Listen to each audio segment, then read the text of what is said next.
सबसे पहले बात करेंगे कि disease causes microorganism are called pathogen. मतलब वैसे माइक्रो ऑर्गेनिज्म जिनके वजह से बीमारियां तैयार होता है, जिनके वजह से बीमारी पैदा होता है, वैसे माइक्रो ऑर्गेनिज्म को हम लोग पैथोजन कहते हैं। जिन माइक्रो ऑर्गेनिज्म के वजह से डिजीज काउजिंग होता है, बीमारियां होता है, वैसे माइक्रो ऑर्गेनिज्म को हम लोग पैथोजन कहते हैं।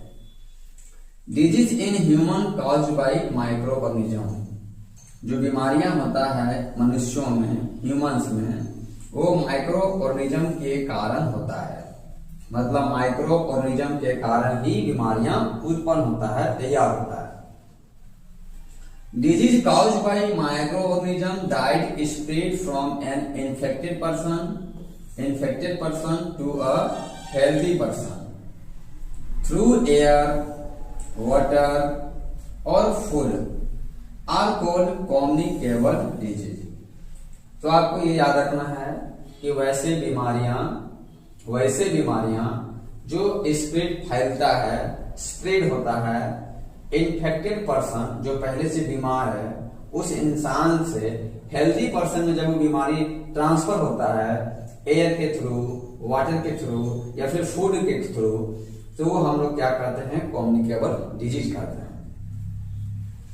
एग्जाम्पल इंक्लूड, जैसे कि ये बीमारियां हैं, कोलेरा बीमारी, चिकन पॉक्स बीमारी जो पूरा बॉडी में छोटे छोटा पिंपल जैसा हो जाता है चिकन पॉक्स में, एंड ट्यूबरक्लोसिस जिसको हम लोग टीबी बीमारी कहते हैं। The organism that transmit disease from one person या one place to another place are called carrier। वैसे organism that transmit disease, वैसे organism जो बीमारियों को एक जगह से दूसरे जगह ट्रांसफर करता है, उसको हम लोग बोलते हैं कैरियर। क्या कहते हैं? कैरियर कहते हैं। तो हम लोगों ने यहाँ पे क्या क्या जाना? हम लोगों ने यहाँ पे ये जाना कि जो डिजीज है जो तैयार होता है वो माइक्रो ऑर्गेनिज्म से होता है, तो वैसे माइक्रो ऑर्गेनिज्म को हम लोग पैथोजन कहते हैं। डिजीज जो ह्यूमंस में होता है माइक्रो ऑर्गेनिज्म की वजह से ही होता है। इन्फेक्टेड पर्सन से हेल्दी पर्सन में जो बीमारी ट्रांसफर होता है वो एयर के थ्रू, वाटर के थ्रू और फूड के थ्रू होता है, और ऐसी बीमारी को हम लोग कम्युनिकेबल डिजीज कहते हैं। और जो बीमारी या जो डिजीज एयर, वाटर और फूड के थ्रू नहीं ट्रांसफर होता, उसको हम लोग नॉन कम्युनिकेबल डिजीज कहते हैं। अगर हम बात करते हैं